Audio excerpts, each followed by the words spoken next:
How are you?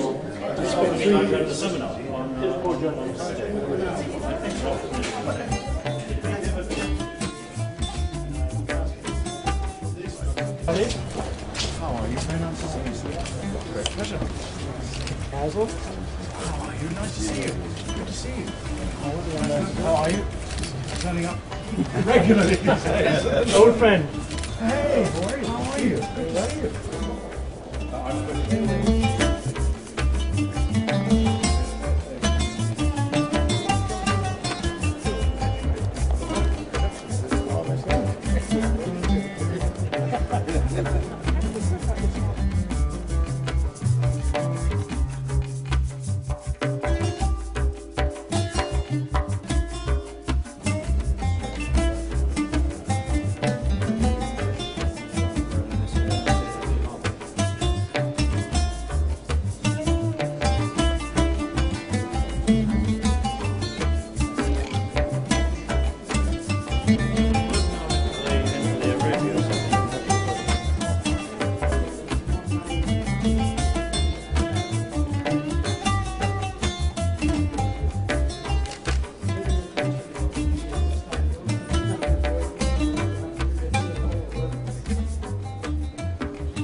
What's fascinating about this, though, for those of us who are very interested in the history of the Arabian horse, this horse is absolutely the archetype breed. We're seeing all this time.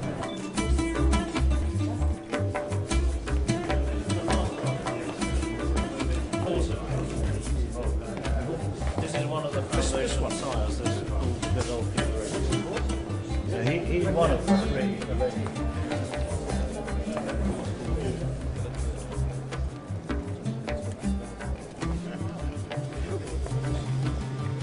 I'm now going to ask His Royal Highness Prince Faisal to give us a few words.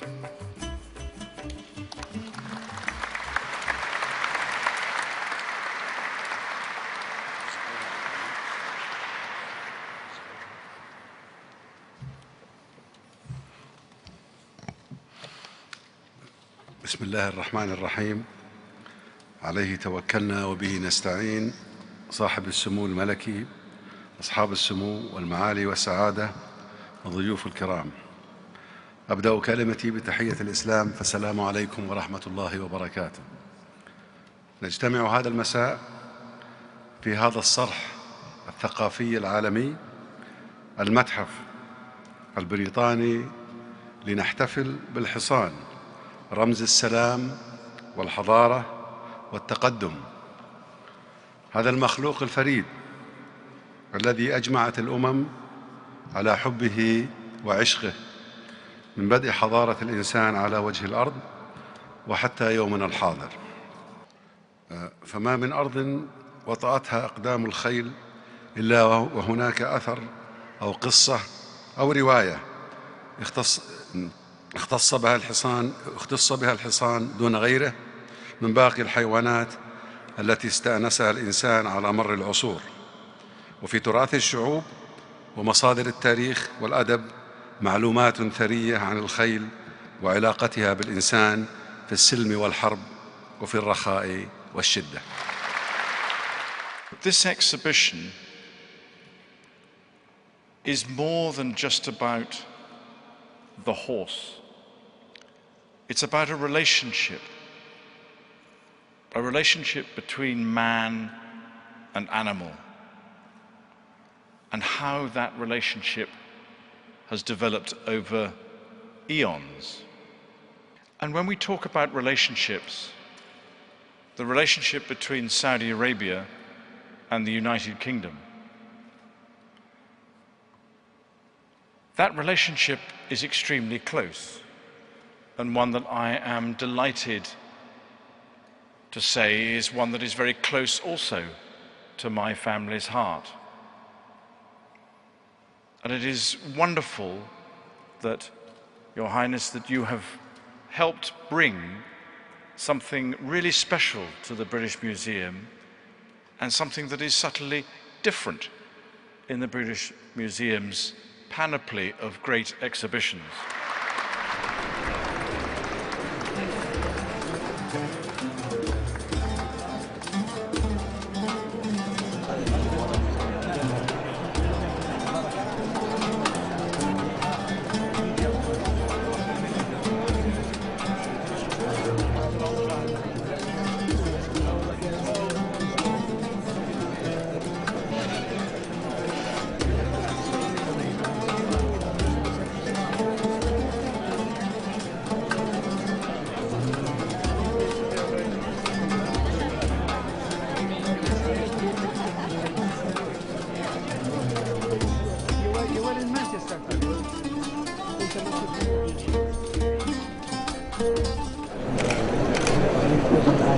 يحرصون على إبراز هذه المعارض، وهو سر الضبط. طبعا هذا المعرض أيضا هو أحد المعارض التي نفخر فيها، متزامن أيضا مع جولة كبيرة بدأت بتوجيهات سيدي محمد الشفيع الملك عبد الله حفظه الله. وحقيقة الملك عبد الله حفظه الله هو بالنسبة لنا هو رائد التراث وراعي التراث والتاريخ الوطني، فهو يدعم سواء الهيئة العامة للسياحة والآثار أو الجهات الأخرى، لكنه حريص جدا على استعادة الآثار. ونحن الآن في المملكة قبل أشهر قليلة أغلقنا مؤتمر ضخم جدا وطني ومعرض كبير لاستعدنا فيه آثار كبيرة جدا، وأطلقنا حملة باسم الملك حفظه الله. This is one of those channels, this is one of those important bridges that we need to highlight. It's not enough to speak to people about wanting them to come together. It's very important to highlight that we have a lot of things that bind us, things that make us closer, bring us closer. Historical ties are very important to be present and to be exposed and to be presented properly. This is one of those very important opportunities that where we see something that is cherished by the Saudi people and the British people, the horse. Yet again building one of those bridges. ورثت سلالات كبيرة جدا من حضارات متعاقبة. المملكة السعودية اليوم وهي تعتز بأنها بلد الإسلام والحمد لله موطن الحرمين الشريفين، هذه قمة اعتزاز سكان هذه الجزيرة العربية وهم يخدمون هذه الرسالة العظيمة يوميا. ولكن أيضا الجزيرة العربية تحتضن حضارات كبيرة جدا متعاقبة عبر التاريخ، ونحن في المملكة السعودية نعتز بأننا بلد يعني قام على حضارات ويعتز بهذه الحضارات ويمارس يوميا هذا الارتباط والالتصاق بالتاريخ والحضارة، في نفس الوقت يبني المستقبل في التوسع في كل مجال، في مجال التقنية والتعاون الدولي والحراك في بين الحوار في الحضارات والحوار بين الثقافات. ولذلك بلادنا بلاد غنية بلا شك بأنها بلد الإسلام أولا، ثم أنها بلا شك بلد اقتصادي أول في المنطقة، وبلد له حراك حضاري كبير جدا، وبلد له حراك دولي وسياسي كبير جدا برعاية خادم عبد الشفيع حفظه الله. ولكن أيضا هي بلد الحضارات، فلذلك هذا البعد المغيب إلى حد ما يبرز اليوم من خلال ما رأيت، ويبرز أيضا في معرض المملكة الذي يطوف العالم اليوم طرق التجارة في الجزيرة العربية. والخيل هي جزء أيضا بالنسبة لنا كمواطنين الجزيرة العربية من الحراك الرياضي. ما هو دور هيئة السياحة والآثار في معرض اليوم؟ دور الهيئة هو لأول مرة عرض المكتشف الأثري الجديد قبل تقريبا سنة ونص في صحراء الجزيرة العربية، لأقدم أثر حتى الآن على مستوى العالم لاستئناس الخيل في التاريخ حوالي 9000 سنة. سابقا كان يعتقد أنه وسط آسيا حوالي 4000-5000 سنة.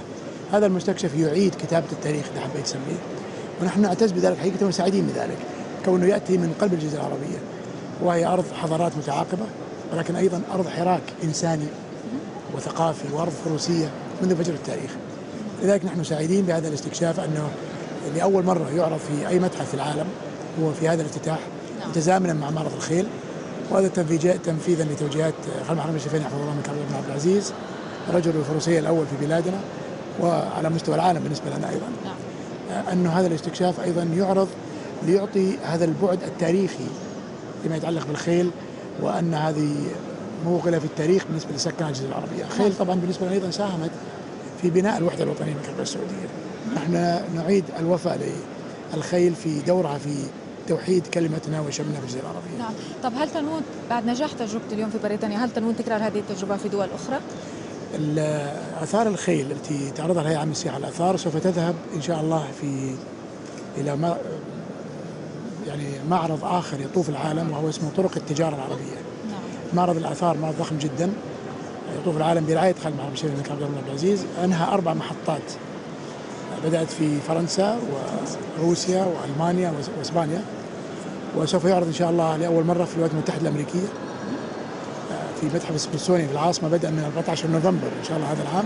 نعم. وينتقل لحوالي 5 أو 6 مدن أمريكية وكندية ويستمر. هذا معرض كبير جدا لأنه لا يتخصص فقط في الخيل، ويعرض للحضارات المتعاقبة جدا عبر مسارات التاريخ في الجزيرة العربية. وما بشك من أهم الأمور التي تحدث في الجزيرة العربية تقاطع طرق التجارة. نعم. والاقتصاد. نعم. فأنت تأتي من العراق، والعراق بلد تاريخ وبلد حضارات، ونحن نعتز أن هذا الامتداد التاريخي في تواصل ثقافي بين دولة عظيمة مثل العراق وبين الكلمة السعودية. سمو الأمير، شكرا جزيلا. شكرا لك. سامي ما يطلع معك. شكرا طبعا.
How do you intend to promote that to the world? We're beginning the interview? Yes.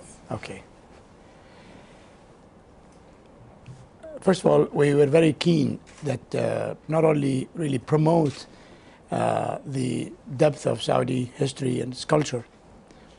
I think the more important and compelling duty for us today is to showcase this dimension of Saudi Arabia, which occupies more than 80% of the Arabian Peninsula, that is really unknown, not only to the outside world, but believe it or not, to the internal community. The Saudi people are very proud of their country, of course. We are very proud and honored to be the land of the Haramain and the land of Islam. And in one sense or another, this is the binding force for all the Saudi people. We have also been fortunate, as you know, to be a very wealthy nation. And this wealth, as you also know, is going towards building the country, developing the country. Saudi Arabia today, yet again, is seeing a massive development program led by King Abdullah, reform and development that is really unprecedented in the history of Saudi Arabia. So due to economic the economic wealth, and I would imagine also focusing that economic wealth to really building this massive country, this geographically huge country that really requires a lot of things in terms of services, infrastructure, that is unprecedented anywhere in the region. Saudi Arabia today, as you know, also is very much active, if you like, in the international arena, whether it's in the issues of dialogue or the issues of bringing peace, world peace, and the issues of dialogue of religions and the G20 and so on. But this one important dimension of Saudi Arabia has not really been focused or identified due to many reasons. The realization today that this is a very critical issue that Saudi Arabia is also identified among the other three dimensions of a fourth dimension, which is its heritage and its the richness of its land in terms of history and in terms of its culture, in terms of its whether it's in antiquities or it's in built heritage or in so many dimensions of its history.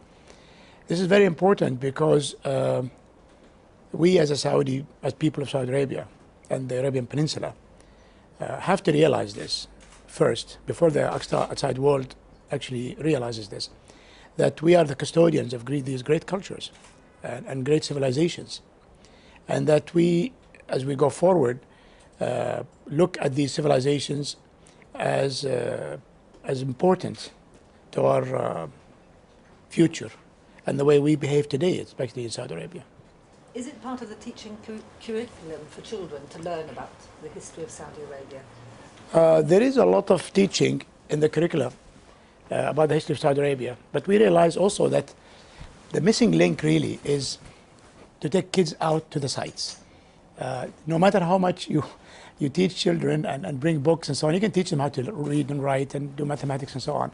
But nothing replaces the actual experience for children or for adults, the same, and families, to actually going to the sites and living history. You have to live your own history. I'm here in England, and England is such a great country, and I've toured many places in England and the United States and many other countries, and there is no greater experience than having children, especially children, go to a place where they can realize the history of their country unfolding. So one of the things that the messages that we're putting out is that we want to get our history out of the history books into the actual sites. We actually are working with the Ministry of Education in Saudi Arabia in a massive program, not just to educate, but to also tour, take kids out and tour them to the sites. This is along with a major development program to develop the sites of Saudi Arabia, which we're undertaking now. And how are you planning to make it easier for people from, say, Europe, non-Muslims like myself, to get to Saudi Arabia to see these beautiful antiquities? Well, it's not being really a Muslim or a non-Muslim. Saudi Arabia has never really discriminated in the sense of people coming to Saudi or working in Saudi. We have more than 8 million people. The majority of those, I would imagine, probably are split into two halves, Muslim and non-Muslim. Saudi Arabia has always been an open country. I think one of the things that we are proud of, that being a Muslim country and being the custodian of the Haramain, that we know Islam well enough that Islam is welcoming religion.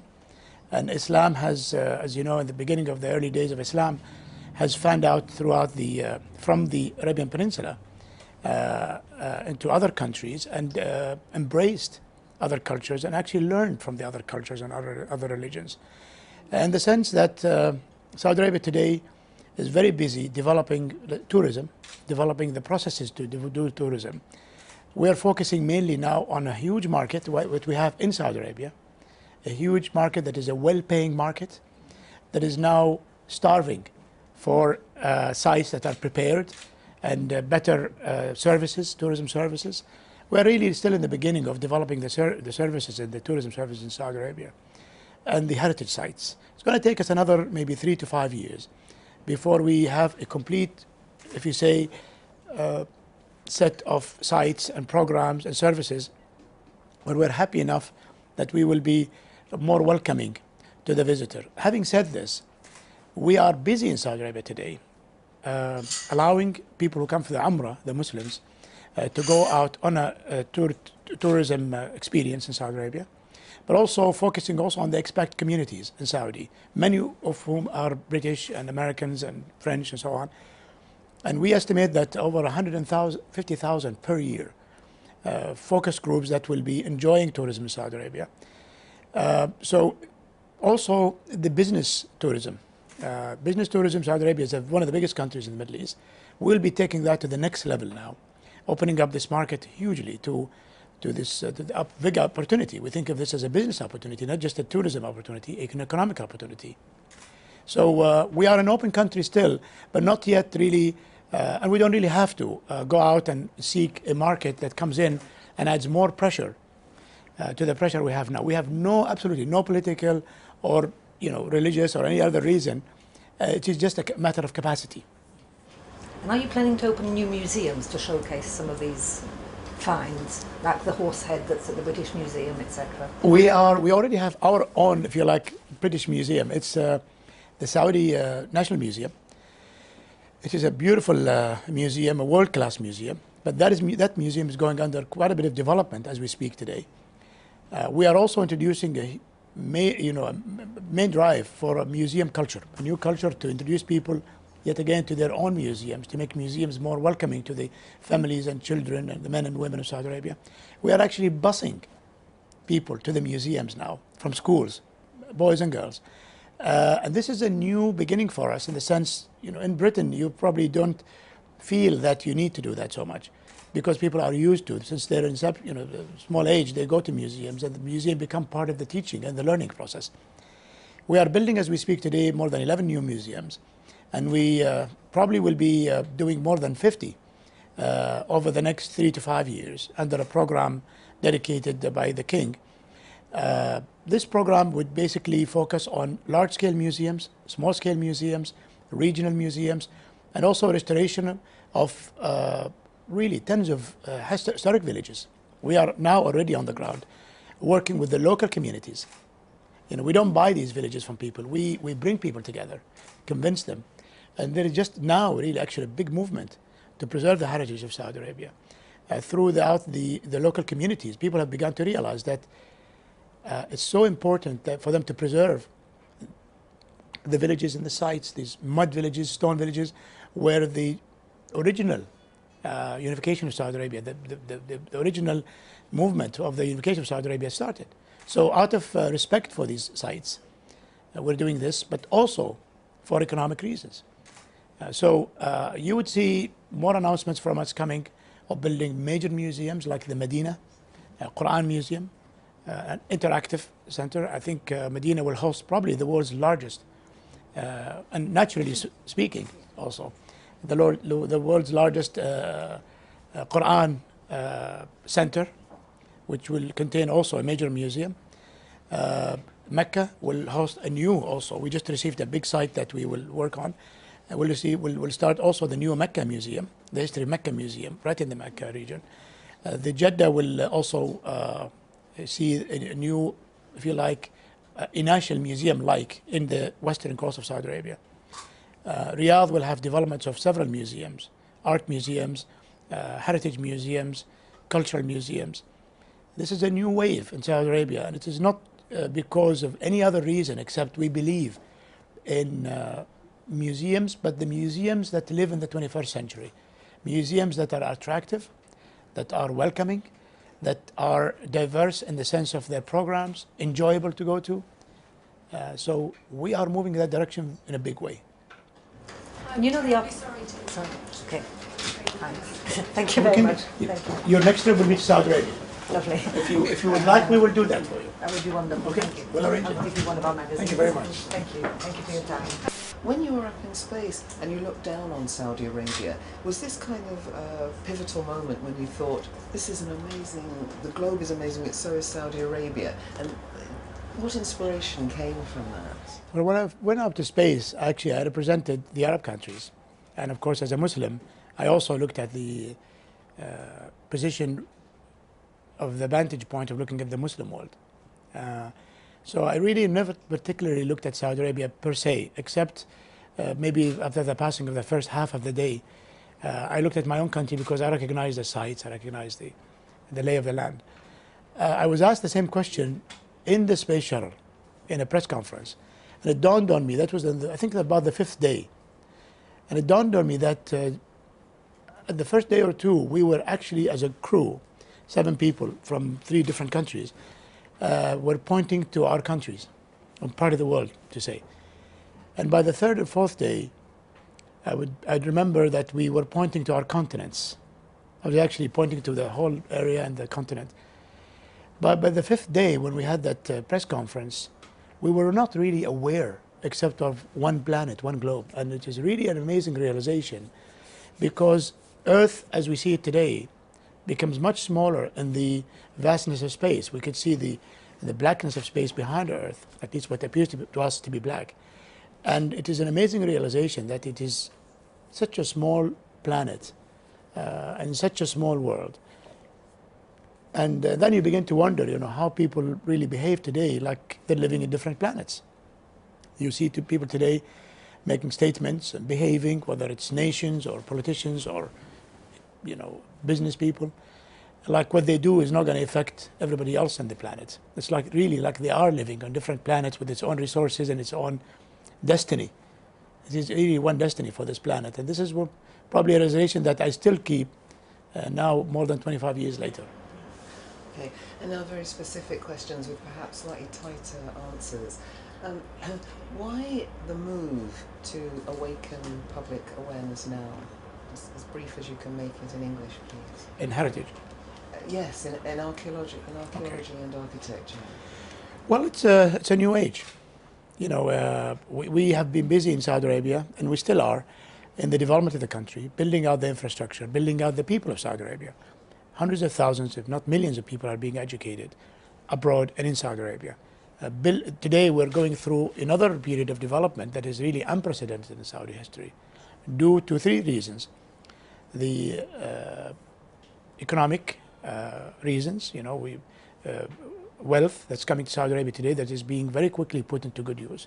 But the most important reason is that there is a king also that is who is very ambitious, that is being pushing development and reform to new heights. Saudi Arabia, if you want to think about it, is really have always been about a reform project. From more than 350 years ago, the movement that unified Saudi Arabia, and Saudi Arabia was actually bigger in terms of geographic side about 300 years ago, was called a reform movement. So today, as we hear about the Arab Spring and we hear about the things that are happening in the Middle East, we have been going through that incredible transformation in Saudi Arabia throughout our, if you like, modern history that dates back to 350 years. And especially for the third Saudi nation that has risen internally. It has risen from its own internal force to reform and to prosper and to bring people together.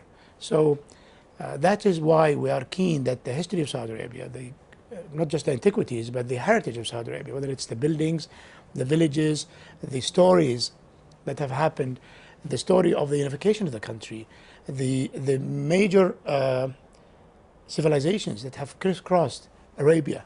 Arabia was really the hub, if you like, of business in the terms of economic movement, economic interaction, the trade routes and so on. I likened Mecca, for instance, as a geographic location. Of course, not as a religious, important religious site for the Muslims, as the World Wide Web. The incredible caravans who came and carried the word of Islam, the word of this new movement that started in Mecca. There was an incredible thing that happened. I likened it to the World Wide Web in the sense of how the message went out. So, as a Muslim nation also, the seat of Islam, the heart of Islam, we want to tell the world that we are not shy nor sensitive, as people might think, about the great civilizations that have resided in our part of the world, in the Arabian Peninsula. Discoveries today, we have more than, believe it or not, more than 24 international teams working today with the Saudi teams on the ground, exploring historic sites and exploring antiquity sites. So this is unprecedented ever in Saudi Arabia. So we're not shy, we're not timid. We believe Islam did not come to an empty space, to a land void of culture, of interaction, of historical depth, or of people that were ignorant. Islam came to Mecca, where Quraysh resided, and the people of Mecca were already advanced in terms, if you like, in their cultural and in their economic activity, and it came to a land that has realized massive civilizational interaction throughout thousands of years in history. May I interrupt? So, very specifically, is there any concrete reason why now there is a need, a desire to raise awareness? Has anything happened, any new discoveries, or is it just a general feeling that now is the time? Well, what happened is that Saudi Arabia is a much more developed country, where people are developed and they have more time to reflect on their heritage and their culture and their history. It is a realization of the age. And second, Saudi Arabia's position today in the world. Saudi Arabia is a central nation. It is today probably the most stable, the most economically also prosperous country in the Middle East. And throughout the last few years, people have been looking at Saudi Arabia as also the land of Islam, for either guidance or for either participation. So it is also important for us to make the world realize that although we are the place of Islam, we are also the place of culture and history and of civilizational presence. We are very proud of that fact. In terms of perhaps more modern history, rather than looking at archaeology, as I mentioned, we're interested in Jeddah and the restoration of sculptures and the repositioning within the city so as to create landmarks. Jeddah, in fact, was a pioneer in the region of public art. To what extent is this pioneering spirit reflected in the museums which are being developed and built throughout the kingdom? People just don't realize that in the kingdom there's an incredible movement by the young people of Saudi Arabia to modernize. And the creativity of the Saudi people, men and women, is such a level today because they are connected to the world. There's more than 150,000 Saudis studying abroad today. But the Saudis that are living in Saudi Arabia also are traveling massively and are, all, as you know, all on the social networks, and they visit and they interact. Saudi, for instance, modern art movement today. Some of the Saudi artists are the more expensive today in the Middle East. Collectors today seek Saudi artists, whereas just a few years ago, Saudi art was not even known on the scene in terms of modern art. Saudi Arabia is developing in every dimension, and it's developing from within. And there is plenty of room for Saudis to, of course, many of us would like even more room for people to push the envelope, if you like. But we have a balance in Saudi Arabia that I think kept Saudi Arabia stable and kept it moving in its own right, whether some people think it's slower or faster. But yet again, we're living in a region where it's very complicated to judge which speed you want to move forward. But all I know, and I'm saying that in all honesty, not as a government minister, but I'm saying it as a person who's also in the middle of a lot of these movements, that the Saudi people are proud of their country in the sense that they want to move forward in many of the directions that but they want to do it at their own speed. Now, the West always has its own sort of focus on things, but I know we travel a lot and we know Sharjah quite well and other parts of the Gulf. I know that tourism often comes from other countries, from the other direction. It's not just Westerners who will go to see what's going on. To what extent are the museums and current art projects, to what extent do they bear that in mind, that it's not just a Western audience that you're focusing on? Our main focus is the Saudi audience. World cultures are becoming so much coming together in the sense, like for somebody like me, I go to museums here in London or Paris or some places. I still enjoy them because I've read on the history of these countries, and I've read on the history of these, whether it's antiquities or culture or art or painting and so on. So we're becoming a world culture, if you like. And I think the mosaic of world cultures is enriching. And this is the same thing that you asked me before, how I saw Earth from space. I really didn't see the borders that we were taught in school, the geography teachers, telling us these borders disappeared to me. And I think it's just going to bring people together when people begin to start thinking that there are bridges. A lot of the things that you see in London, even in your history. Today, we are celebrating this new exhibit in the British Museum, the horse from Arabia to Ascot. So this is a bridge that has been built between two civilizations that connected the two civilizations. If I can sit with you today for 2 hours, I could probably name to you 100 other bridges that have brought people together. We keep really missing the point. The point is that there is more opportunity to build bridges than to knock them down. Perhaps we'll meet again in Saudi Arabia when we're doing something more specific, if that's possible. Jeddah is going through a major program now for development. We're going to make an announcement in a couple of weeks also of realigning the whole development program. We are submitting Jeddah, I think in September, resubmitting it to the UNESCO World Heritage Site status. And we hope by January that it'll be registered as a World Heritage Site. يراد منها إن شاء الله الخير والبناء في الدخول في مسارات ومجالات قد تكون في بعض الأحيان لنظر الإنسان العادي أن فيها نوع من يعني عدم الوضوح، ولكنها هي واضحة وجلية، مثل الحوار بين الأديان وبين الحضارات، مثل التدخل في قضايا السلام، مثل اتخاذ مواقف حازمة وحقيقية وقوية في قضايا خطيرة وحساسة على مستوى السياسة في العالم العربي على مستويات مختلفة. هذه جزء حقيقة من فروسية إنسان الجزيرة العربية، ولذلك نحن ننظر الفروسية والخيل بمنظور أشمل، منظورها الأخلاقي ومنظورها الإنساني، بالإضافة لمنظورها أيضا الجميل الرياضي، ولكن أيضا هي رمز من رموز الجزيرة العربية ورمز من رموز تشكيل تاريخ الجزيرة العربية وتاريخ الدولة السعودية وحاضرها إن شاء الله. ممكن تعلمنا عن الاكتشافات الجديدة عن الخيل في السعودية؟ طبعا هناك اكتشافات كثيرة طبعا بالنسبة لما يتعلق بالخيل في الجزيرة العربية، لكن المكتشف الأخير الذي عرض لأول مرة حقيقة بتوجيه من الملك حفظه الله خادم الحرمين الشريفين في المتحف البريطاني، هي المستكشفات اللي وجدت وعمرها تقريبا 8000 وشوي سنة. هي مكتشفات في وسط الجزيرة العربية في الجهة الجنوبية من الجزيرة العربية، اكتشفت عن طريق بعض السكان المحليين، وبلغت الهيئة العامة للسياحة والآثار، وبدأنا في استكشافات الموقع، وبدأنا في الفحوصات المتخصصة لهذه المجسمات التي نحتت بيد الإنسان، وأدلت على أن هذه المجسمات وهذه المستكشفات تدل على أن هناك استئناس للخيل في الجزيرة العربية منذ ذلك الوقت 8000 9000 سنة تقريبا.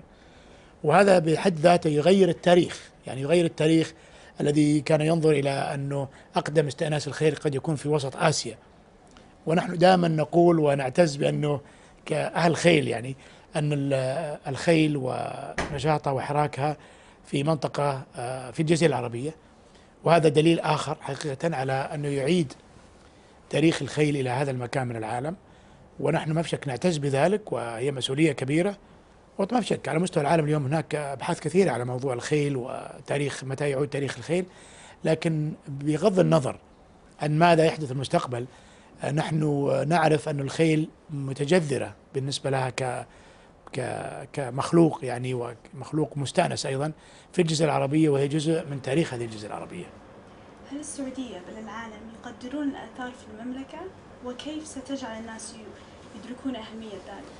والله تقدير الآثار طبعا مر بعدة مراحل مع المملكة السعودية، وهناك عدم وضوح للأسف. أنا دائما أقول أننا في سنوات طويلة أبقينا الآثار في حفرة الآثار، والمختصين هم الذين يعني أصبحوا يتداولون هذه القضية. نحن اليوم أخرجنا الآثار من حفرة الآثار، هذا ما نريد أن نقوم به الآن، وهذه توجيهات الملك لنا يحفظه الله، بأننا نخرج هذا الثروات المهمة لأن نعرف حاضرنا ونعرف بلادنا، أننا لابد نعرف أيضا التداول الحضاري الذي تم على أرض الجزيرة العربية والذي توج الإسلام العظيم بلا شك.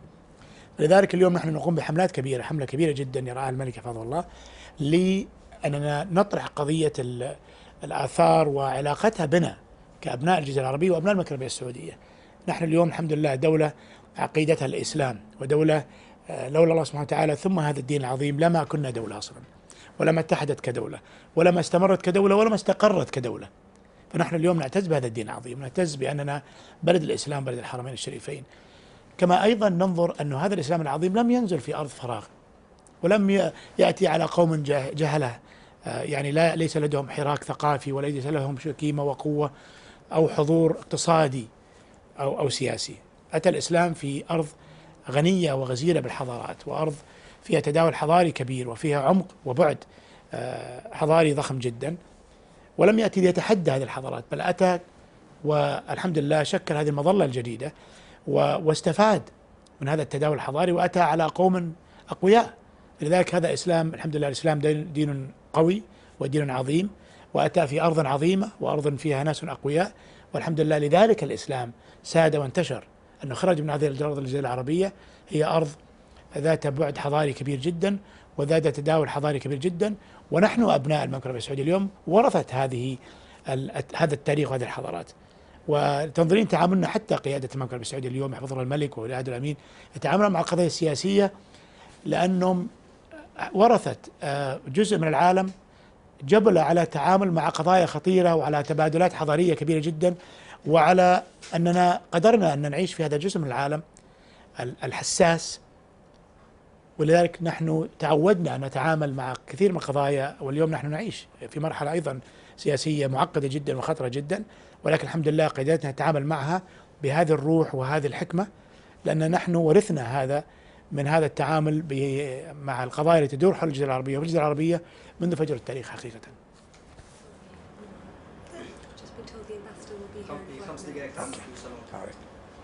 Is it okay if I continue one last question? One last question. Okay. ماذا عن الألعاب الأولمبية؟ وما هي أمالك المنتخب السعودي الفروسية؟ والله طبعا يعني أنا اشتغلت، أول شيء سعيد إني اشتغلت في تنظيم الحملات الإعلامية للألعاب الأولمبية سنة 84 ميلادية، عندما كنت موظفا في وزارة الإعلام في لوس أنجلوس كانت.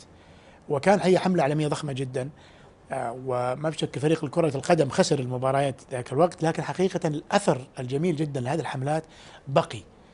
فلذلك اليوم وجود المواطنين السعوديين في الرياضة مهم جدا، والرياضة جزء إنساني من حياة الناس، ومهم أن المملكة العربية السعودية أيضا تكون مرئية أنها في مجال الرياضة أنها حاضرة وفعالة، وأن هناك حراك رياضي في بلادنا، لأنه أيضا يبرز وجه إنساني جميل جدا ومهم جدا في بلادنا. الفرسان السعوديين حقيقة يعني مميزين، وهناك حركة فروسية على الملك يحفظه الله مميزة، ونأمل لهم إن شاء الله كل خير وندعو لهم على كل حال. شكرا. كيفك طيبة؟ كيفك طيبة؟ الحمد لله. Oh, we interviewed maybe 20 years ago. ولا لا؟ كثير شوية صعب علي صراحة. أنت والدك عايش ولا لا؟ لا توفى. الله متى؟ سكر أرسلتني. إيه المنوتي ذكرتني. سنتين تقريبا. الله يرحمه.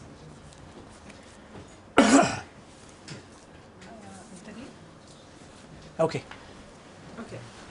بالنسبه احنا امس شفنا المتحف البريطاني ثاني مشاركه لهيئه السياحه او للاثار السعوديه في معرض عالمي، يعني احنا دحين في مشاركتين في خلال كم شهر في متحف عالمي. صح. فهل في يعني محاولات لزياده اكثر من كذا معارض مشتركه مع متاحف عالميه؟ أو طبعا اكيد. نحن الان معرض المملكه حق معرض الاثار اللي بيكون برعايه الملك طبعا انهى 4 جولات، والان بيذهب الى واشنطن في 14 نوفمبر ان شاء الله في السميثسونيان، وبينتقل منه إلى تقريبا 5 محطات في أمريكا وكندا، وثم ينتقل لأنحاء أخرى من العالم.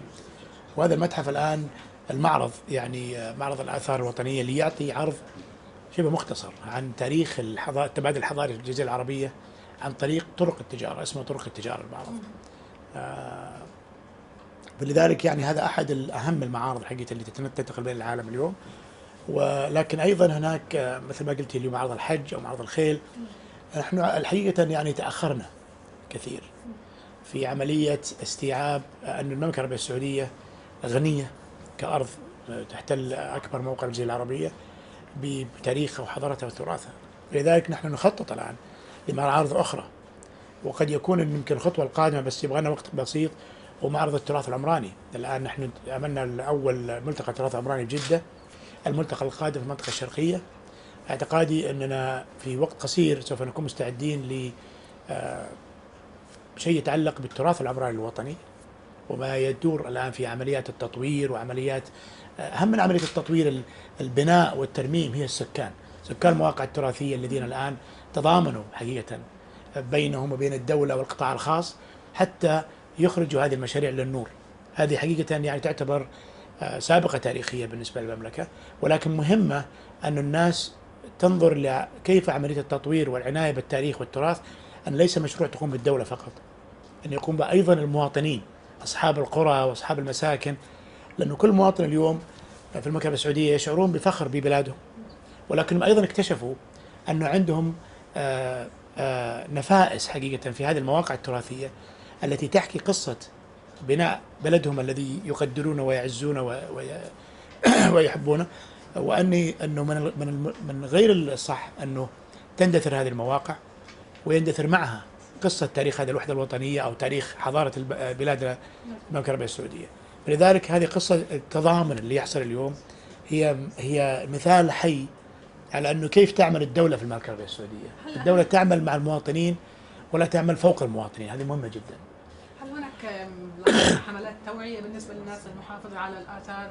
طبعا يعني مثلا احنا اطلقنا أول حملة مع مصاحبة لمعرض وندوة لاستعادة الآثار برعاية الملك يحفظه الله الملك عبد الله بن عبد العزيز حفظه الله، وحقيقة نتائجها كانت مبهرة بالنسبة لنا، أو سواء في الآثار المستعادة، وهذه الحملة مستمرة. نحن الآن لازلنا نستلم آثار كثيرة من أمريكا ومن أماكن أخرى تطوعا من الناس، وطبعا نتابع أيضا آثار أخرى التي نعمل على استلامها عن طريق الطلب الرسمي. لكن المهم وش هو أنه نحن نتلقى، وأنا إدارة الإعلام عندنا بلغتهم قبل كم يوم، نتلقى بلاغات أصبحت يومية تقريبا من مواطنين يشتكون من اندثار بعض المواقع التراثية والأثرية، أو سواء عمليات يعني امتهان لمواقع أثرية، أو يشتكون حتى من بعض الوزارات الحكومية التي يعني تخرب بعض المواقع أو تهدم بعض الأبراج التاريخية أو بعض البيوت. فأصبح المواطن اليوم هو الحارس الأول، ولا زلنا في بداية الحملة، لكن حقيقة أنا مرتاح جدا الحمد لله من هذا التواصل مع المواطنين.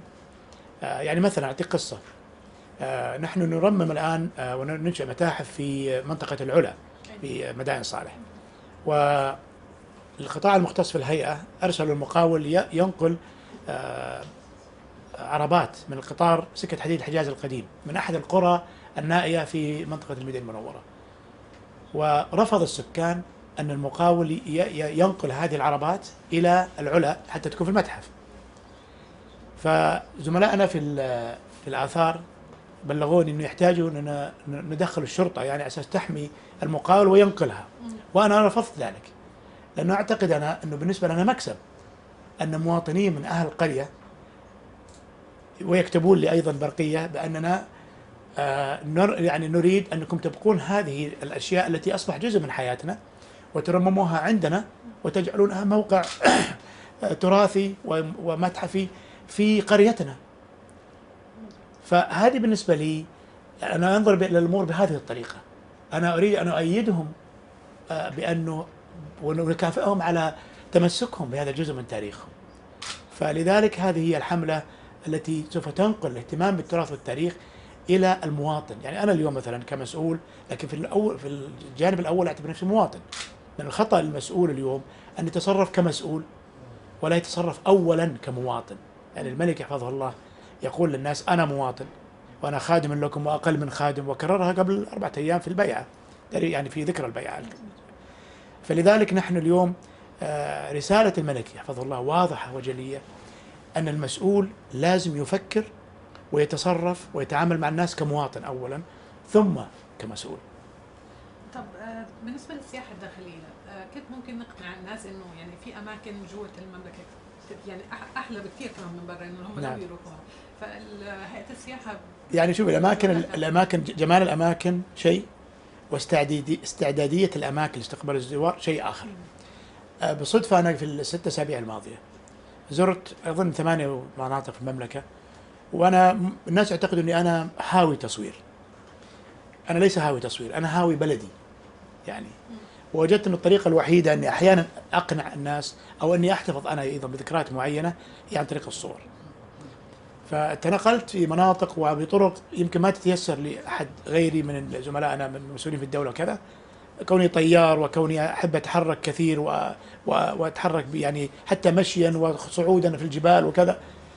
فأنا أستطيع أني أزود الشرق الأوسط يمكن حتى قريبا جدا، يمكن لو الأخوان على 4 زيارات و3 زيارات زرتها بمجموعة من الصور التي أخذتها وبعثتها لمجموعة من الأصدقاء والناس اللي يعني أتداول معهم هذه الصور، وكلهم بعثوا لي سواء من السعودية يعني من المواطنين أو من الأجانب أنهم لم يصدقوا أبدا أن هذه المواقع في السعودية وكيف نحن محرومين منها. فلذلك أنا اليوم شوفي الحملة الإعلامية اللي في الهيئة اليوم التسويقية هي عيش السعودية لحد ما. نحن اليوم عندنا قصور كبير في تهيئة المواقع وتهيئة الخدمات لوصول المواطنين إليها. كنت قبل كم يوم في جولة لمنطقة سياحية لمدة 2 يوم في إيطاليا، ووقفت على موقع فوق جسر، موقع مطابق تماما إلى موقع في جيزان، في موقع في وادي اللجب في جبال القهر، كنت فيها قبل 3 أسابيع. وسوف أزود الشرق الأوسط بصورتين لكيف هذا الموقع مهيأ وكيف الموقع الآخر في السعودية غير مهيأ. ولذلك نحن في سباق مع الزمن ولا زلنا متأخرين، وعندنا قصور كبير في الخدمات السياحية، في الوجهات السياحية الكبرى التي تحتضن المواطن وتستقبله وتوفر له إجازة كاملة دون أن يحتاج أن يدخل في زحام السيارات ويبحث عن منتجع هنا ومنتجع هنا، المنتجعات الكبيرة جدا الضخمة. المناطق السعودي تعود عليها اليوم مثل شرم الشيخ وغيرها، ولكن اليوم المملكة العربية السعودية من المستغرب أنها غير موجودة سواء على البحر الأحمر أو الخليج. وأيضا الخدمات على الطرق السريعة. نحن نعمل الآن في الدولة على مستويات مختلفة، ولكن نريد أن نستعجل هذه القرارات. حقيقة تأخرنا كثير والزمن يمضي والمواطن أصبح سائح محترف، وأصبح سائح يرغب أن يقضي جزء من وقته في بلاده، والحالة سواء الأمنية أو الحالة يعني بجميع الاقتصادية حتى تتطلب أننا نستعجل حتى يستقر المواطن في وطنه، لأنه حقيقة كما قلت هو أجمل بلد في الدنيا.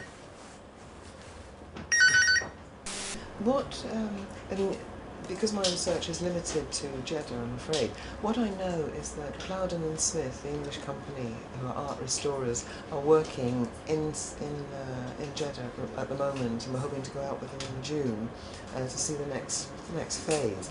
So, to what extent are the universities, as students of restoration, conservation, archaeology, benefiting from the excavations that are taking place, the restoration, and how is this, how is this working? What is the structure of it? We believe really in not only contracting everything we do in Saudi Arabia, especially in heritage, restoration, or antiquities and so on.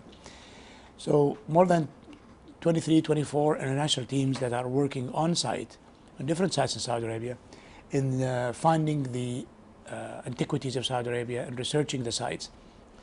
With all these teams, we have Saudis, much larger numbers. I mean, we usually have sites of 3, 4, 5 experts in different periods in history. We sometimes have 10, 15 Saudis who are working on site to learn and to pick up on the way that to do this.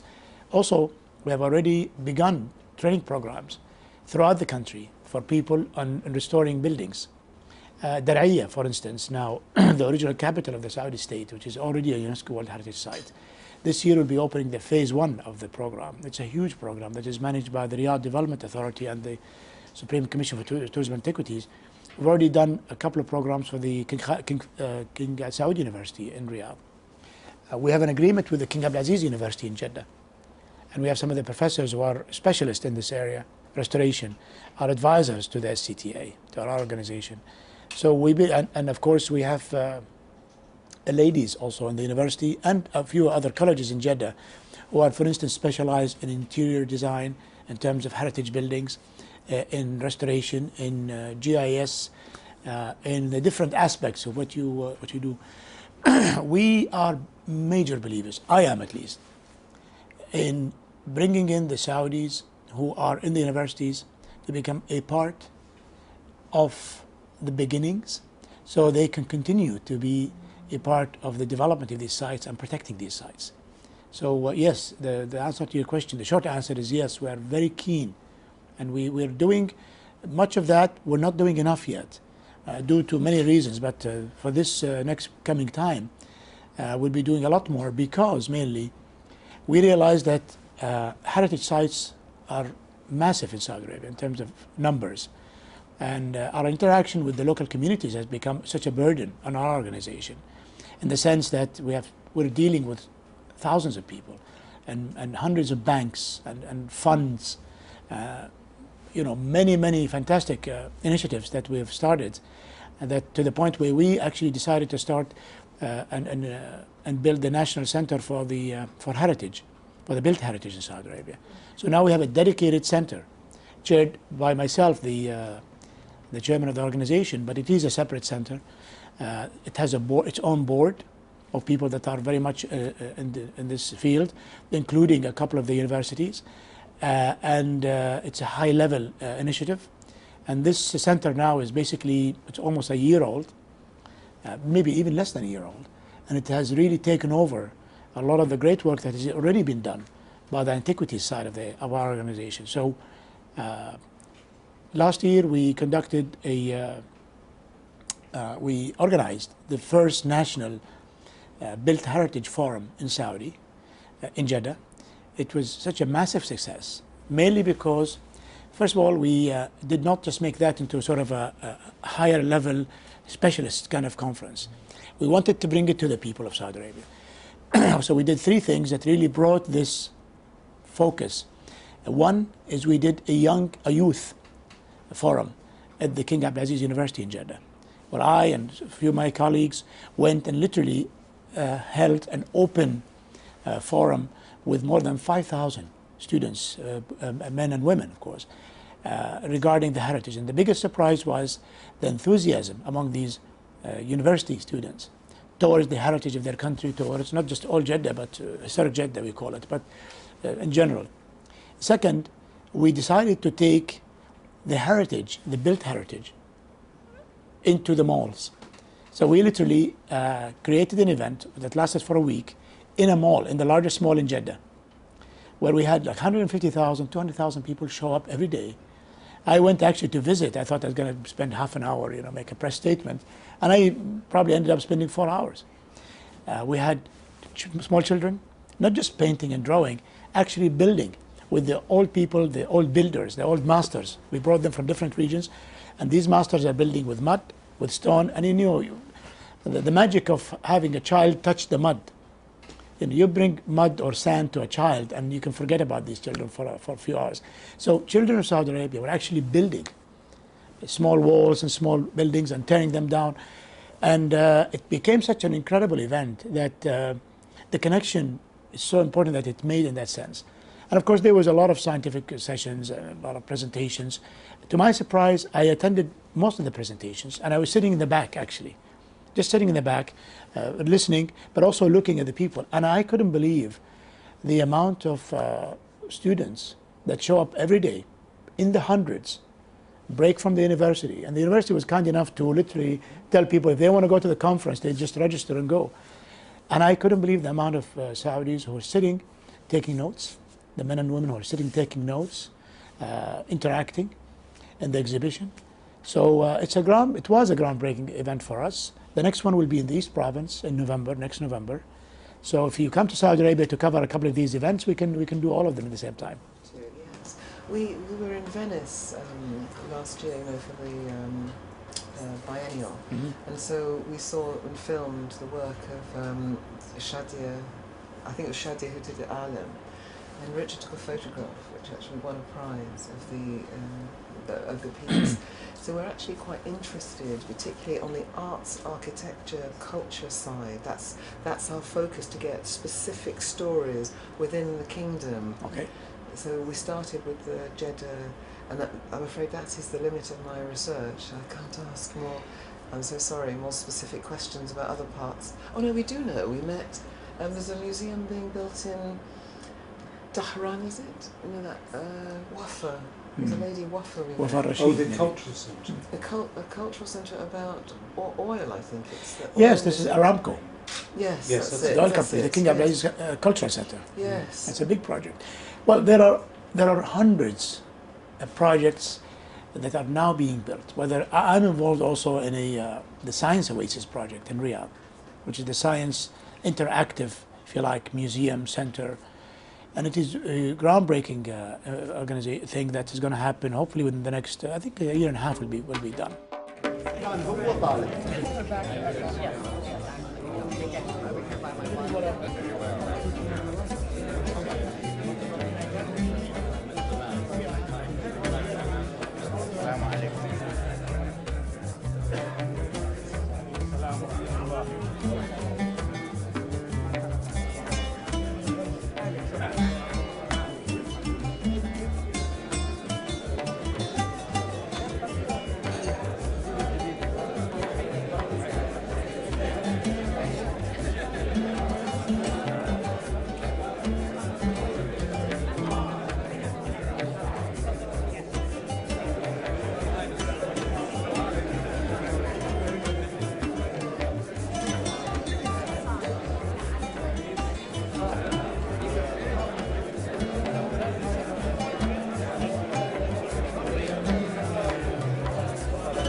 As Prince Andrew said last night, the horse, his family is passionate about the horse, and my family and the people of Saudi Arabia are passionate about the horse too.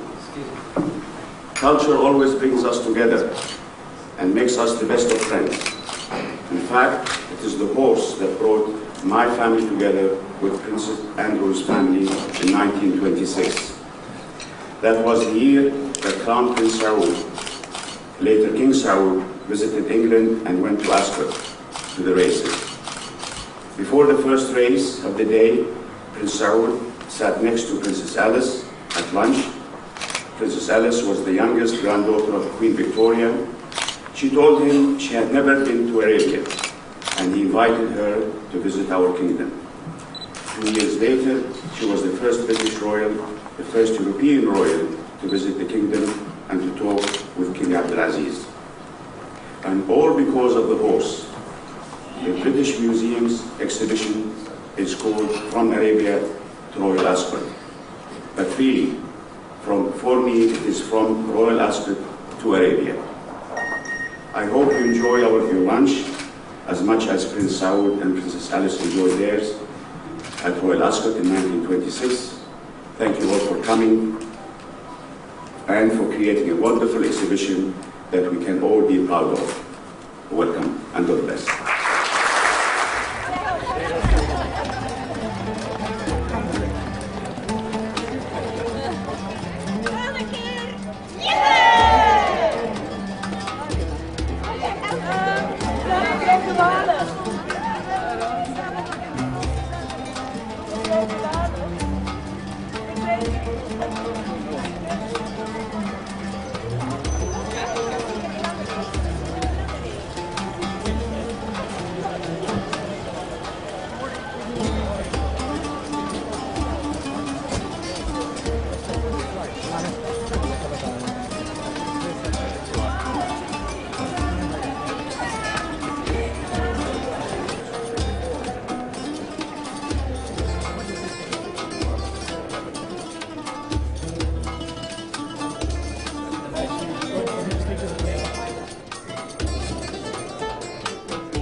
Good morning.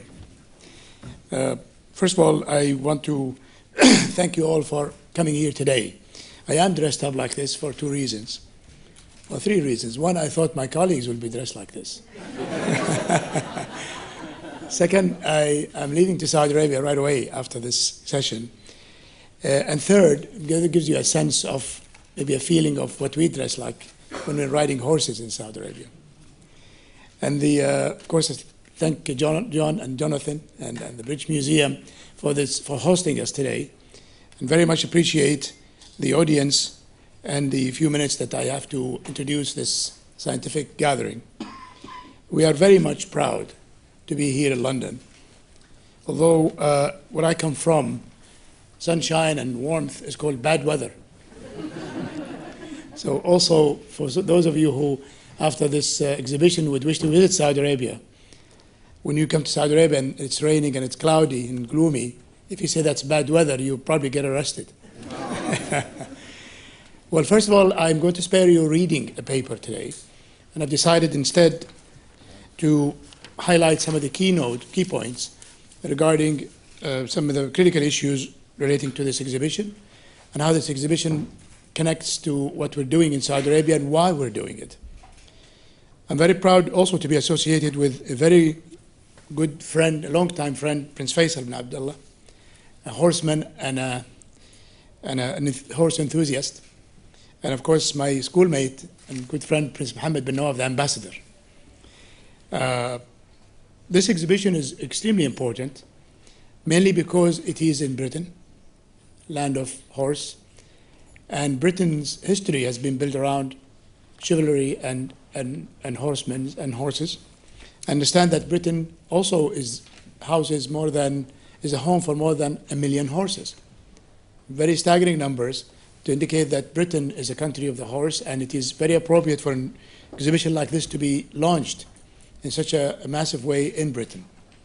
I'm here today mainly because we also have contributed in a joint venture with Prince Faisal and the Equestrian Federation of Saudi Arabia to exhibit for the very first time ever in an international or a national museum even, these artifacts that were found almost 2 years ago in Saudi Arabia that indicate that horse domestication has actually so far been recognized to have started in the middle of Arabia about 9,000 years ago. So I invite you very much to visit those beautiful artifacts. And this is, for us, is a history changer. But it is also a natural thing, because we have always believed that the horse has been a part and a critical part of Arabia and its history.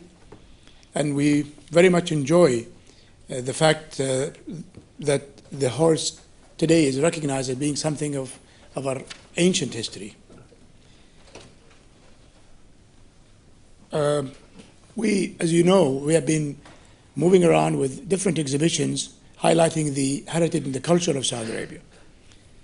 To many people, this is something new and a new initiative, really. And people would always wonder why. We've just closed the Hajj exhibition, a wonderful event that you might have visited and been a part of. Today, the horse exhibition, which is a wonderful event in the same way. I have just closed the 4th destination for our Roads of Arabia exhibition, which has toured 4 major destinations in France and Spain and Russia and Germany, and it is on its way to Washington on the 17th of November and 5 other American cities. Hopefully it will come to Britain one of those days. The Roads of Arabia exhibition is a major exhibition. We were hoping that the book of the exhibition would be here today. I think we've got a problem with the customs in London. They're paying us back for some of the problems we give them in our customs in Saudi Arabia. But these exhibitions and this movement, if you like, to highlight the heritage and culture of Saudi Arabia is something that is very much timely for so many reasons. First of all, Saudi Arabia's position today in the world stage of happenings and international developments. We have a king who is a very keen leader to reform and to develop our country, but at the same time, in the same way, very keen on preserving, finding, discovering, developing, and opening the windows to our culture and to our heritage. Many of you who today, and I must say, the majority of Saudis also, can only think about Saudi Arabia in terms of some of the dimensions that actually define Saudi Arabia to people. Mainly, of course, Islam. And Islam is the defining dimension that identifies us as Saudis, as people and our country. We're very proud to be the custodians of the 2 holy mosques and the cradle of Islam. We, in Saudi Arabia, our life in Saudi Arabia revolves around Islam and around the service of the Haramain. And we believe also strongly that that is also a central point to our prosperity and our stability in Saudi Arabia. Saudi Arabia has gone through hundreds of years of history, we probably want to call modern history, where the unification of the Arabian Peninsula came as a pivotal point in history in the sense of bringing a large and a vast tract of land and a very critical and sensitive geographic location to become united. And the unity of Arabia, a unity that has really been witnessed for the first time throughout history, has made a critical change in history. And today in Saudi Arabia, we're very proud to see this unified country moving forward to the future. Saudi Arabia is, of course, also recognized with its economic dimension. You don't start up a car in the morning unless you think about Saudi Arabia. Oil.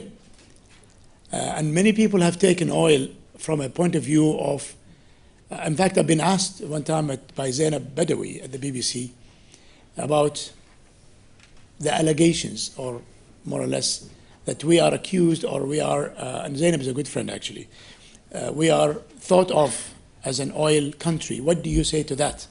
And I said, thank God we are. We're very happy and very proud to have wealth, but we're even more proud that this wealth is pouring today and has been pouring into development of a huge country.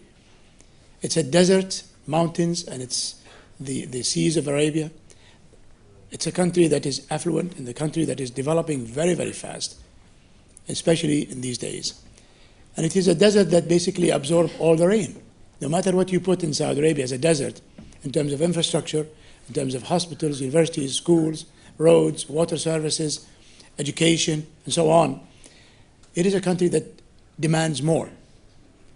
Saudi Arabia cannot be compared to towns or city-states or smaller countries in the sense that it is a huge country that wants to do everything in one day. King Abdullah, actually, if it was up to him, he would wave a magic wand and really see his country in the first world yesterday. So as a government minister, and my other two honorable colleagues here would tell you, we are really working day and night to fulfill those wishes and build the country and to really catch up with time. So Saudi Arabia is known as an economic powerhouse. It is the largest industrial nation in our region. It is the biggest economy. It is the most stable economy. Also, Saudi Arabia is very well known, as you know, on the international arena. It is very much engaged every day, if you follow the news, engaged in issues of peace in the Middle East or in the region, issues of international cooperation, politics, dialogue between civilizations and religions. The center, the King Abdullah Center for Dialogue, has just been launched at the UNESCO. Saudi Arabia is actually probably the world's largest in the terms of, compared to the GDP, contributor to international aid and aid agencies. We're very much engaged in very critical and dangerous issues, never shied away from being in the middle of hot zones, if you want to call it that. And our king represents a face of Saudi Arabia that has continually been seen throughout the 300 and more years of the early Saudi state. Now, the fourth dimension that is probably is the subject of the matter today is our heritage dimension. And how do you connect these things? How do you connect our heritage and deep-rooted history into what we do in Saudi Arabia today? How do we behave today as leadership and people? And how do we see the future in terms of connecting to what we are as we look at ourselves from the mirror of history? The heritage dimension of Saudi Arabia is something that is not widely known, and unfortunately, and I must say, especially to the Saudis themselves. It is a discovery and a revelation that when I was assigned this job, it is one of the things that we started to look at, one of the initiatives that we started to look at. And the direction of the king was to really look deeply into the antiquities and the heritage and the beautiful sites of where our national unity happened, in the beautiful villages and towns of Saudi Arabia. And the neglect that we saw took place throughout the years, unintentional neglect, I must say, most of the time, whereby we just kept moving towards developing our country and building infrastructure and road and modernizing without really taking account and paying attention to the things that we destroy. At the same time, a lot of good work has happened throughout the history of modern Saudi Arabia to discover the antiquities of Saudi Arabia. But my discovery was, and I want to use maybe a term that's a little bit, cannot be translated very well in English, that we dug up a lot of the antiquities of Saudi Arabia, took them to the universities and museums, and put much of it in storage. I bet for maybe the National Museum, a beautiful big museum that we're very proud of in Saudi Arabia, but we kept our history in these holes on the ground. So my mission and the mission of the Saudi Commission for Antiquities and Tourism and Heritage is to bring out the history of Saudi Arabia from the history books, bring out the history of Saudi Arabia from the halls of the antiquities, and to bring it to you, to the Saudi citizens, to the international community, to your home, to make it part of your living and part of your life. For a main reason, because as we are proud of being all the other things, we are also very keen and proud that we are a nation that is steeped in history, that we have roots that go back very deep into history, that the discoveries that we're carrying out today in Arabia, among them is the horse discoveries, are showing us that Arabia was indeed a center point of happenings. The land of Arabia, Saudi Arabia occupies more than 80% of that land today, was the center point of politics, trade, economic development, and religious developments. We are keen and feel a sense of responsibility for this dimension, in the sense that we believe, and I believe personally, that's not a policy issue, that is a personal belief. After spending so much time with very important scientists from Saudi and other places, after spending a lot of time with more than the 24 international teams that are now excavating and looking into sites, different sites in Saudi Arabia, different historical periods. For the first time, Saudi Arabia is hosting more than 24 international teams working with Saudis, men and women, on sites, discovering Arabia anew, and finding more connections and more links to the civilizations that have crisscrossed the Arabian Peninsula. This geographic location, you start off with a geographic location that sits in the middle of the center of the events, and this geographic location has always been in the center of attention. So you might say, and that's what I really believe, that we as Saudis are almost genetically programmed to be in the center of happenings, many times in the center of problems, in a dangerous hotspot. So if you see our king behaving today, and you see how Saudi Arabia today handles critical issues, I don't remember in my lifetime a year that in Saudi Arabia that we did not face some kind of a crisis or another based on an external factor. And to be in the middle of a hot zone, and to be an oil-rich country, and to be a very prosperous country that basically believed in a way and a vision for the future, and stayed that vision and kept on going regardless of the different changes in terms of politics in the Middle East and the different models of development and models of political orientation that has invaded the Middle East. And to now look at Saudi Arabia being a very stable and very prosperous nation, and actually probably the fastest developing nation in the Middle East, is something to be proud of, in the sense that we live in a hot zone, and we have always managed, with a great deal of wisdom and a great deal of patience, the sense of invading problems and issues that came across our part of the world. And this is really due to many factors, but one of those factors, I believe, is that we are genetically programmed to be in the middle of such a place. And we are genetically conditioned, if you like, in Saudi Arabia to have had this interaction with other civilizations, with other issues, with political challenges and so on. And we have always come through. And it is very important, therefore, for us to take a very deep look at the civilizational interaction throughout Arabia, to look at the trade routes and how we also, before oil, long before oil, were an economic powerhouse. The Roads of Arabia exhibition highlights how much trade and economic interaction has happened throughout Arabia. And much of the antiquities that we find today indicate and point out to the fact that trade routes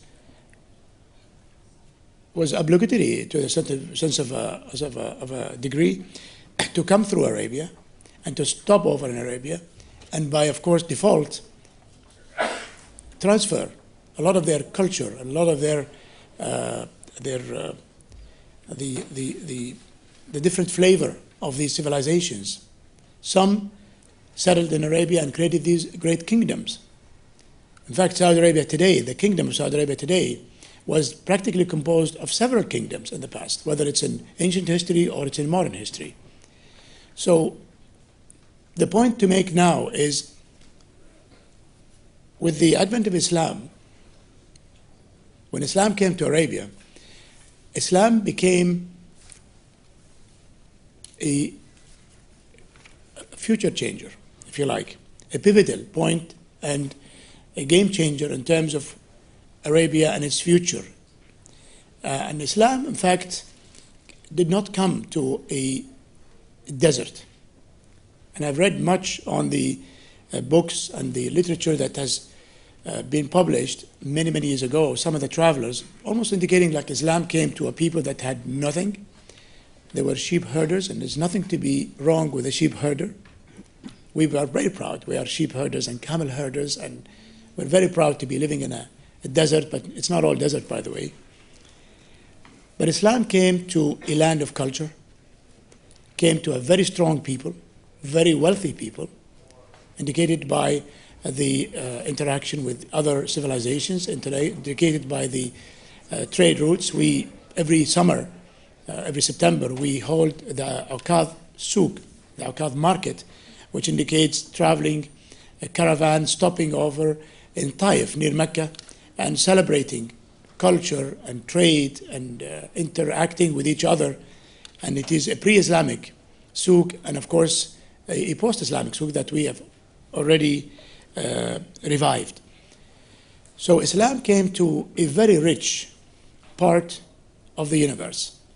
This is another point that we're trying to make, is that by discovering our heritage, we are also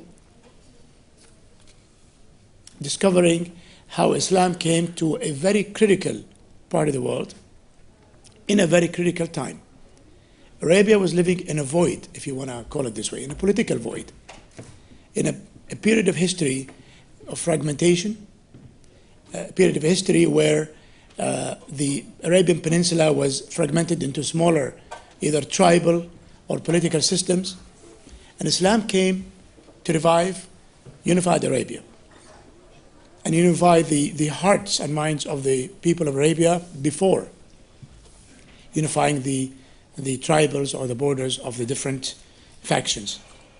So it is important, therefore, also for us to protect and rediscover the antiquities of Arabia, pre-Islamic may they be, and we have absolutely no sensitivity, by the way, to pre-Islamic antiquities. This is something that has been touted around, that we are moving around to destroy and to annihilate. I think it will be crazy. It will be absolutely harmful to a great religion like Islam to demean Islam by thinking that by having artifacts and remains of other civilizations, great civilizations and cultures, that Islam will be lesser important. Actually, Islam is more important to be seen in the sense of coming to a land of great culture and civilizations and coming to a people, very powerful people of Quraysh and the other people of the peninsula who challenged Islam's premise and who challenged the Prophet Muhammad ﷺ. And Islam prevailed not by cancelling out Arabia and the Arabs of the Arabia and their ethics and their values. The Prophet ﷺ himself said, I came to complete the set of values of the people of Arabia. He did not say, I came to replace them or I came to cancel them. Many times where the Prophet ﷺ has instructed his armies as they went through Arabia, unifying and spreading the word of Islam, that to heed attention, not to destroy, including antiquities. Some of the most important elements then are that Islam came to and launched off from Arabia, a land that is very rich and very deep-rooted in history and culture. And this is one of the things also, the second part, is why we're doing this. And the third element is that the Saudi nation, rising somewhere around the 16th century, the first Saudi state, also came to fill a very critical void in time and in place by unifying Arabia. And many people don't know, actually, that in the 17th century, Saudi Arabia, as we know it today, then was larger in terms of its borders and geographic size than the current Saudi Arabia. And Saudi Arabia rising twice. First time, the Saudi nation falling with external invasion by the Ottoman Empire through the Egyptian link. And of course, the old Saudi state's capital today is revived, and it is already a UNESCO World Heritage Site. And the second time, from internal quarreling, desert people usually have plenty of time to quarrel among themselves, and they find themselves in a position where they can't get out of. So today, the third nation of Saudi Arabia has risen also more than 100 years ago, again, with internal forces and internal demand. So this very important critical period in time, this very absolutely critical state, in the sense, unifying Arabia does not just mean creating a new country, a new nation that is a member of the United Nations and so on. Creating modern Arabia has brought much more to that very critical part of the world. Has brought stability, has brought security, has brought a people of diverse cultures and diverse backgrounds together in a unified nation that is today a major player in world affairs, that is today a stabilizing force. And this is not the time to defend this point, maybe there's another speech someplace else, but at least I can go with the best of them on why Saudi Arabia today is behaving and truly believe in it becoming and being a stabilizing force, whether it is in world economy or whether it is in world politics and peace. So you can imagine the Arabian Peninsula either being fragmented or continued to be small and fragmented little states that basically move forward in different directions where the wind goes. A new nation like Saudi Arabia that came together as a unified nation was nothing short of a miracle. And we are also, as we are paying attention to our antiquities of the ancient history, we are also paying attention to our Islamic heritage, Islamic antiquities. The king himself has directed in a very brave and major decision about 5 years ago to completely halt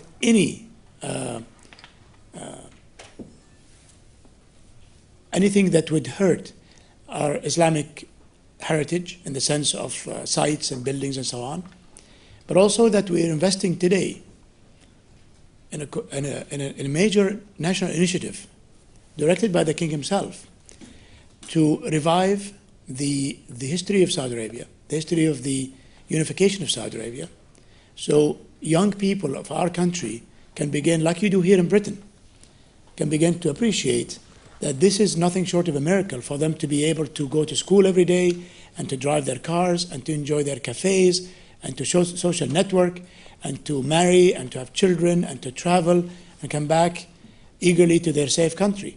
It is not something easy that you do today being in the Middle East or being part of our world in the sense of a country that is progressing and a country that is building for the future.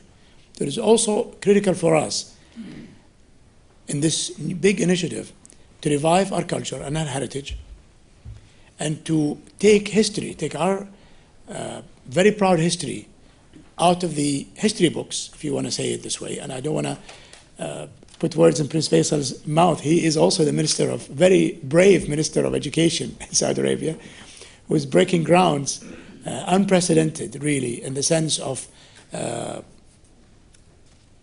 improving education, reinventing, if you like, education. Prince Faisal has always been in the forefront of the knowledge society issue. And we're very proud of the work he's doing and his people are doing. And we are proud to be also partners. So we have partnered with the Ministry of Education. Millions of school children today are exposed to their country in a different way that they've never seen it before. Millions of kids today and young school students and men and women and girls and boys are going to sites. A million more will go as we go forward in the future to actually live their history rather than just read about it. Living your history is something that's so critical to bind you with your own nation, to get you out of your house, out of your town, out of your street, and to go to other parts of the country. So in the sense, we are working in all directions. New museums are being constructed, 11 new museums as we speak today. Many are, we estimate almost 50 new either major museums, regional museums, local museums, palaces, state palaces that will be converted into cultural centers. Almost 50 of those will be done over the next 3 to 5 years. New museum education is now being instated in Saudi Arabia. We are launching programs. We're actually busing children to museum today with the help of Prince Faisal. We are actually busing children to museums. Museums are seeing almost tripling to quadrupling the numbers of visitors. So museum education for us is something that has been missing in Saudi Arabia. That is something that's being revived. And we are very glad to have a major agreement signed with the British Museum, which we will be, inshallah, activating as we go forward in terms of training and in terms of introducing knowledge into our new museum culture. So having said this, today you'll be hearing more, and I skipped many of the parts where I talk about which periods of history and what we found and so on, because you have a very able man, my Vice President for Antiquities and Museum, Dr. Ali Ghabban, somebody I learned from quite a bit also. He's the Indiana Jones of Saudi Arabia, if you want to call it this. Dr. Ali Ghabban will be giving a very informative talk today, which he will focus on many of the links in Arabia, whether with Mesopotamia or with Yemen or with East Africa or the North or Syria, the interaction, or Egypt. Some of the latest findings indicate the Ramses III traveling trade went through what we used to call the New York of Arabia, Taima, or maybe London of Arabia, more appropriate. Taima in the north. So Arabia has never been closed, has never been a closed window or a closed door. I have heard enough of people talking about Saudi Arabia being a closed country, a mysteriously closed country. I want to say it today, very clearly, and I would challenge anyone to in fact, including numbers, that Saudi Arabia is probably one of the most open countries in the Middle East. More than 8 to 9 million non-Saudis, expats work in Saudi Arabia. Full freedom, driving their cars anywhere. Many from Britain who know more, in fact, about the deserts of Saudi Arabia and the antiquities of Saudi Arabia than many of the Saudis do.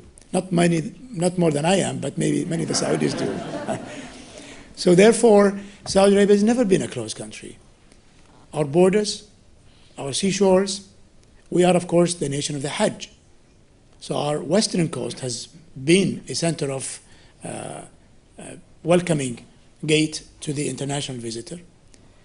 But more so, travelers have written extensively about Saudi Arabia. Lady Anne Blunt, of course, was one of those great travelers that came through Arabia. So this country is now opening these new windows where you can also look at Saudi Arabia anew. We are not just an oil well. We are not just a gasoline station. We're very happy to be an oil country, not too happy I am about burning it in cars. Oil has much more value than to be burned in cars. But Saudi Arabia is producing so much oil today beyond what it actually needs to spend to produce, because it plays a stabilizing force in the world economy. Imagine oil today, shortage of supply in oil, what that will do to the recovery, economic recovery, what it'll do to you driving a car.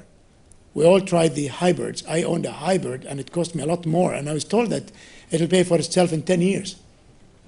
People change cars every 4 years to 6 years. I change them every 25 years. But I want to close today by saying that this is why we're here.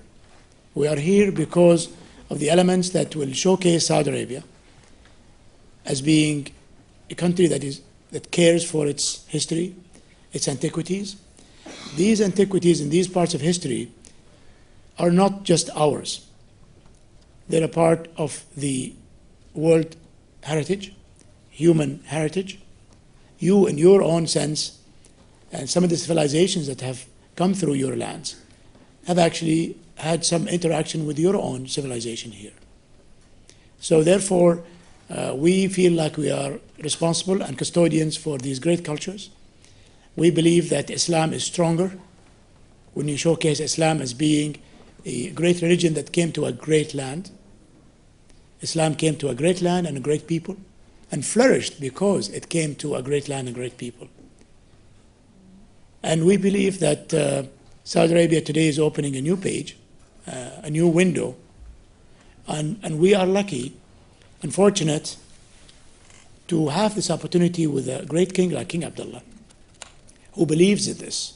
And I always tell my colleagues, you will never have another chance in your lives to do the things that we all want to do if we don't do them today. And thank you very much, and appreciate you listening today.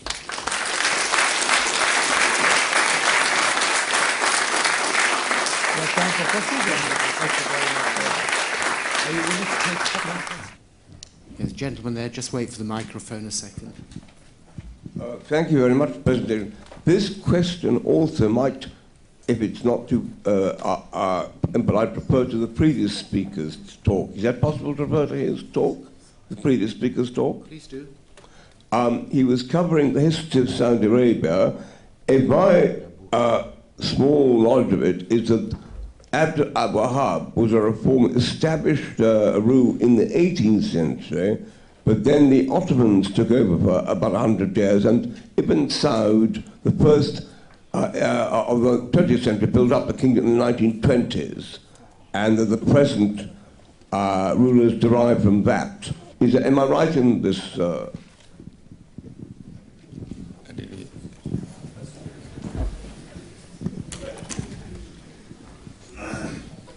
I knew there was a question somewhere there.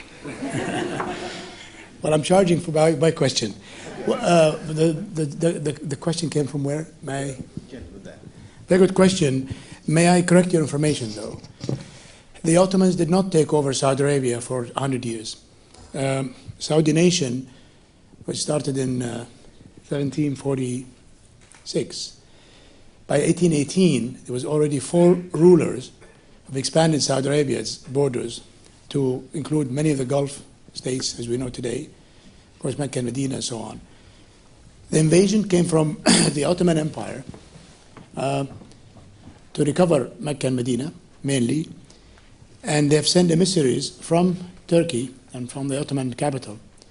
When that failed, the ruler of Egypt, who reported to the Ottoman ruler, Muhammad Ali Pasha, as you know, volunteered for his own political reasons, not to help the Ottoman Empire, but for his own ambitions, we think, to send armies into Arabia. And he sent his sons, Toswan Pasha and Ibrahim Pasha, twice. And during the rule of Imam Abdullah, who has actually no descendants now, the great-grandson of Muhammad bin Saud. Now, the Saudi nation was not established by Muhammad bin Abdul Wahhab. This misnomer, we think, Wahhabi, this Wahhabi name came actually from that period where we had to be branded as something evil. And that's why in Saudi Arabia we don't take very kindly to be called Wahhabis. Sheikh Muhammad Abdul Wahab was a preacher, was a reformer. Actually, we called the Sheikh Muhammad Abdul Wahab movement, since those days, the reform movement. It was a movement to reform the way Islam was being practiced in that part of the world. As I said to you maybe earlier, that we were living in a period of almost like a void, in the sense there were books even published called The 1,000 Missing Years of the History of Najd. Najd is the center of Arabia. Sheikh Muhammad Abdul Wahab was invited by Imam Mohammed bin Saud through his wife.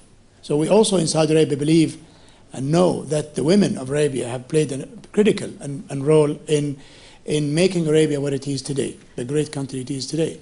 Khadija, the Prophet's wife, was the first person to embrace Islam.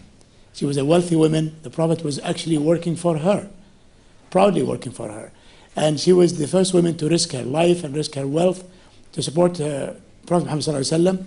So the wife of Imam Mohammed bin Saud was a pious woman, was an educated woman, a woman that supported learning and scholarships and opened hostels for students and so on, and financed education herself. So she invited Sheikh Muhammad Abdul Wahab, who was actually deported from one of the villages for many political reasons. He joined ventures with Sheikh Mohammed bin Saud, Imam Mohammed bin Saud, my great grandfather, and basically under the premise of reforming in Arabia, Mohammed bin Saud carried the flag and moved around with the tribes of Arabia and so on to unify Arabia, and the story goes. In 1818, finally, Dar'iyah, which is now the UNESCO site, succumbed to the invasion. This invasion crossed the desert. To our historians, we believe that one of the biggest mistakes that were really made was for the Imam Muhammad Abdullah to revert to the walls of Dar'iyah. It was a walled city. You probably visit and see it. And us, the desert people, we conduct war much better being in the desert, staying out of the forts and staying out of the protected areas. Finally, after many years of invasion, Ibrahim Pasha succeeded in surrounding Dar'iyah and besieging Dar'iyah for about a year and bombing it. And then Imam Abdullah bin Saud sent these emissaries to surrender himself and his family so the bombing would stop and the killing of Dar'iyah. This is written in the chronological accounts of the Egyptians themselves.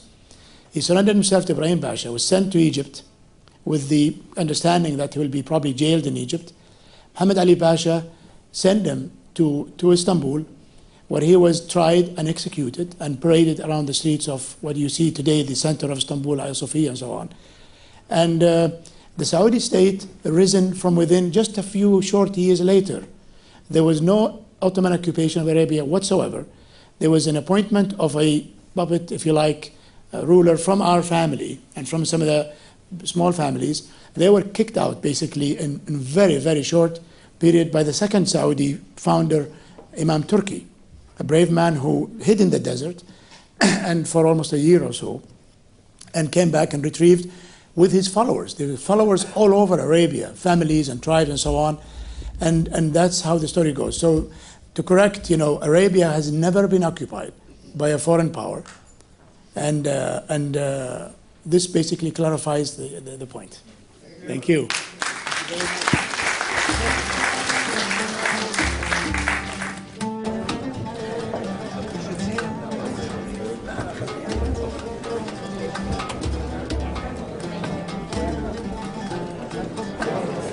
حياك الله ثم منور.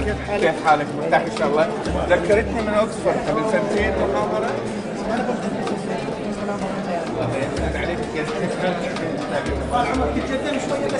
عندها مناطق سياحية كثيرة، ما هي أبرز المعوقات اللي تعطل أو impends increasing tourism in the community؟ والله أبرز المعوقات هي أننا متأخرين في تطوير البنية التحتية، تطوير الوجهات السياحية الكبيرة التي يرغبها المواطنين، وأن علينا اليوم الواقع حقيقة ضغط كبير جدا وخاصة مع إقبال الصيف على المواقع السياحية، وكثير منها سواء وسائل النقل إليها أو استراحة الطرق أو الخدمات إلى حد ما في كثير من المواقع ضعيفة. لذلك معاناة المملكة لا تتعلق حقيقة بأننا ليس عندنا موجودات سواء بيئية أو طبيعية أو تراثية أو حتى بنية تحتية، أو سواء ما عندنا سوق. عندنا سوق ضخم جدا نحن اليوم، وهذا السوق لا نخدمه كما يجب ولا نستفيد منه كما يجب. يعني هذا المعرض معرض مهم، ومعرض يحكي قصة تاريخية مهمة بالنسبة للمملكة العربية السعودية أيضا، وعلاقة تاريخية بين المملكة وبريطانيا، وجسر ممتد، جسر حضاري مهم بين البلدين. والخيل لعبت دور كبير في تاريخ الجزيرة العربية وتاريخ توحيد المملكة العربية السعودية، ولعبت دور كبير أيضا في تاريخ بريطانيا. والهيئة اليوم بتوجيهات خادم معرض الشريفين حفظه الله تعرض لأول مرة في متحف عالمي الخيل، نماذج الخيل التي وجدت في المملكة، والتي تشير إلى أن أول استئناس الخيل في التاريخ كان على أرض الجزيرة العربية قبل أكثر من 8000 9000 سنة. فلذلك نحن فخورين بهذا المعرض المميز، فخورين بما قام به سمو الأخير الأمير فيصل بن عبد الله حقيقة هذا العمل. ونحن اليوم تكلمنا أيضا إن شاء الله أننا نقيم معرض الخيل، ومن الطبيعي أن يقام معرض لتاريخ الخيل والخيل العربية بالتحديد في المملكة العربية السعودية في المتحف الوطني إن شاء الله. First of all, why is it so important that this exhibition has been brought over to the UK, to Britain? It's only natural that the horse exhibition comes to Britain. Yeah. Britain is a country that is proud of its horse. The horse has played a major role in shaping history of Britain, and of course it is playing a major role today in the life of the British people. Saudi Arabia is also that country of horse, the origin of the Arabian horse, which as the speakers today mentioned, has been proudly seeing its ancestors here in Britain. The links, this is a bridge. This is really a wonderful cultural bridge, historical bridge between Britain and Saudi Arabia, in the sense that these two countries brought together yet again by another element, which is in this case the horse. So we're very proud to be in this exhibition. There is so much I learned from the exhibition in terms of the history of the horse and the links between Arabia and Britain.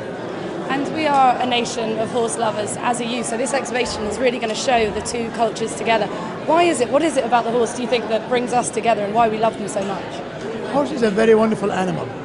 And in Saudi Arabia, many of the people who live in Saudi Arabia, who lived in Saudi Arabia, almost had a human relationship with the horse. Some actually got offended when you called the horse an animal. Yeah. They called the horse a friend. They loved their horses. They cared for them. I did as a child and as a young man. Practically lived with my horses, rode my horses in the desert. Horse is a wonderful being, shaped the memories of generations in our country, but also played a major role in our country in unifying Saudi Arabia. The horse, and of course in Saudi Arabia, the camel also. So the horse is a great part of our life. It's a beautiful being to look at, to be with, and I understand that in Britain there is more than 1 million horses. I heard that from the Equestrian Federation head yesterday. That's a lot of horses, and you're lucky to have all the rain so you can feed all the horses. We wish we had 1 million horses in Saudi Arabia. I also, while you're here, have to congratulate the Saudi Arabian team's just qualified for the Olympics. What's your team like? Are they going to go for gold? Do you think it's a good team? Well, anybody who has a team going anywhere wish they could go for gold. Having been following much on the Olympic situation, I will start, of course, today, because now this is also a part of the great sport of where the horse becomes a central part. So the equestrian sport is a great sport, and we hope the best for our team. Well, thank you very much for talking to us, and it's a brilliant exhibition, and thank you for bringing it to our country. Glad you're here. Thank you. Thank you very much.